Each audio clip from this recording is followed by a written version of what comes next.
Livro O Poder do Subconsciente, capítulo 16, parte 1. Mente subconsciente e relações humanas harmoniosas. Um conceito de importância vital que você aprendeu com o estudo deste livro foi que a mente subconsciente assemelha-se a um gravador e que reproduz fielmente tudo o que você nele carrega. Esse é um dos motivos porque a regra áurea tem tanta importância para a criação e manutenção de um equilíbrio harmonioso em seus relacionamentos. Aí vai um trechinho da Bíblia. Não julgueis para que não sejais julgados. Essa lição encerra sentidos tanto externos quanto internos. O interno diz respeito à conexão entre as mentes consciente e subconsciente. Ou, parafraseando as escrituras, como gostaria que os outros pensassem sobre você, pense neles da mesma maneira. Como gostaria que se sentissem a seu respeito, sinta-se a respeito deles. Como gostaria que os outros se comportassem em relação a você, comporte-se em relação a eles. Aqui foram, essas 3 frases que eu falei agora, foram variações que ele fez de acordo com o trecho da Bíblia, né? Na Bíblia diz, não julgueis para que não sejais julgados. Aí ele colocou em outras palavras, como gostaria que os outros pensassem sobre você, pense neles da mesma maneira. Como gostaria que se sentissem a seu respeito, sinta-se a respeito deles também. Como gostaria que os outros se comportassem em relação a você, comporte-se em relação a eles também. Você, por exemplo, pode ser polido e cortês com um colega no escritório, mas quando ele volta as costas, critica-o e sente rancor. Pensamentos negativos como esse são altamente destrutivos para você. É como se você tomasse veneno. A energia negativa que eles geram rouba a sua vitalidade, entusiasmo, vigor, orientação superior e boa vontade. Mergulhando no subconsciente, esses pensamentos e emoções negativos causam todos os tipos de problemas e doenças em sua vida.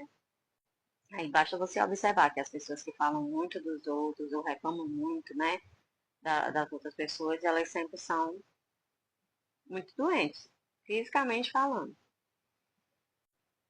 A chave mestra para os relacionamentos felizes. Não julgueis para que não sejais julgados, pois com o critério que julgardes, sereis julgados. E com a medida com que tiverdes medido, vos medirão também.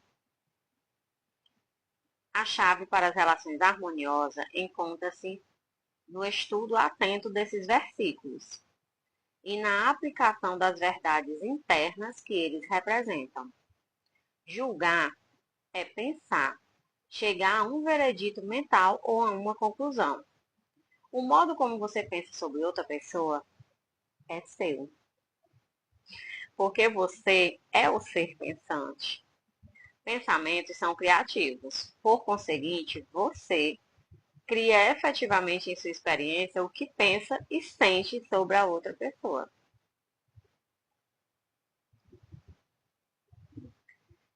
Pensamentos são criativos. Por conseguinte, você cria efetivamente em sua experiência o que pensa e sente sobre outra pessoa. Isso já foi falado em outro capítulo, né? Eu parei aqui no meio da frase, mas porque é muito importante. O que o outro faz com você é de acordo com o que você pensa sobre ele, sobre o ponto de vista que você tem dele. Aí é dessa forma que ele vai agir com você. A sugestão que dá ao trem também dá a si mesmo, porque sua mente é um instrumento criador. Esse é o motivo de o evangelista afirmar, pois com o critério que julgardes, sereis julgados. Isso significa que aplicando padrões e critérios aos demais, você os cria no subconsciente e em seguida aplica-os a você. Uma vez que conheça essa lei e compreenda a maneira como o subconsciente funciona, você terá sempre cuidado ao pensar, sentir e agir da maneira correta em relação aos outros, porque assim fazendo estará criando uma situação de ação, sentimento e pensamentos corretos para você mesmo. E com a medida que tiverdes medido, vos medirão também. O bem que você faz aos demais volta em idêntica medida, como também o mal, obedecendo à lei que regula a sua própria mente. Se alguém rouba ou engana outra pessoa, ele está na realidade roubando e enganando a si mesmo. A sensação de culpa e o estado de perda inevitavelmente atrairão para ele no futuro a perda que provocou. A mente subconsciente grava o ato mental que praticamos e reage de acordo com a intenção ou motivação desse ato.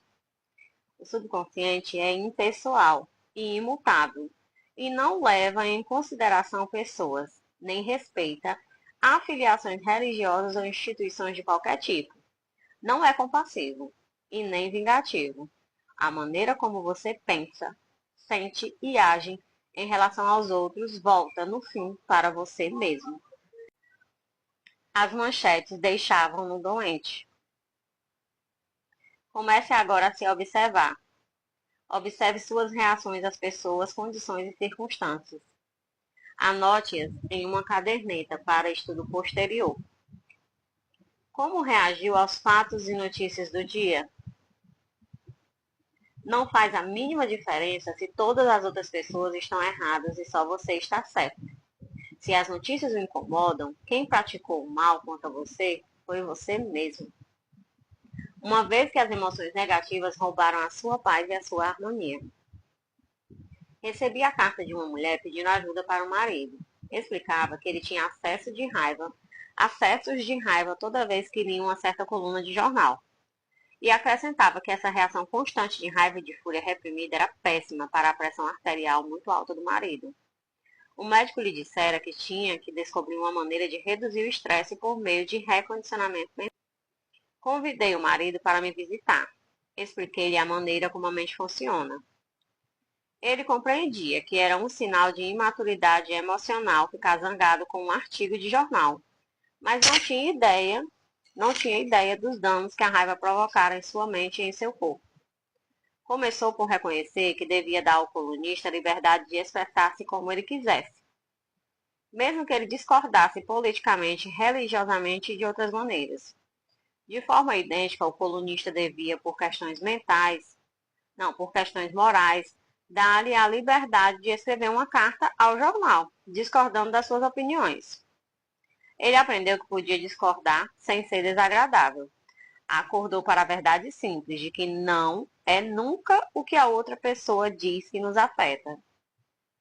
Repetindo. Não é nunca o que a outra pessoa diz que nos afeta, mas sim a nossa própria reação ao que é dito ou feito. Ou seja, o outro pode dizer o que ele quiser com você. O importante não é o que ele diz, mas sim a sua reação, o seu sentimento sobre o que lhe é dito. Essa explicação ajudou-o a curar-se. Reconheceu que com um pouco de prática poderia dominar essas crises matutinas de mau humor. A esposa me contou mais tarde que ele acabou por aprender a rir do que dizia aquele colunista com quem tanto antipatizava. E aprendeu também a rir de si mesmo por reagir com tal veemência. A coluna do jornal não tem mais o poder de perturbá-lo, incomodá-lo ou irritá-lo. A hipertensão arterial está sob controle, como resultado do aumento do seu equilíbrio emocional e serenidade. Outra frase também que se encaixa aqui é aquela: não é o que te acontece, mas sim o que você faz com o que te acontece. Porque todas as pessoas agem de acordo com o interno delas. Então, uma pessoa escuta uma coisa, às vezes extremamente desagradável, e ela apenas ri, acha que aquele outro tá louco, qualquer coisa assim. E já outro, quando escuta aquilo, se sente completamente ofendido ou irado, né, com raiva. Então não é sobre o que o outro diz, é sobre o que você sente, sobre como você reage. Outra frase, 10% é o que te acontece e 90% é como você reage ao que te acontece.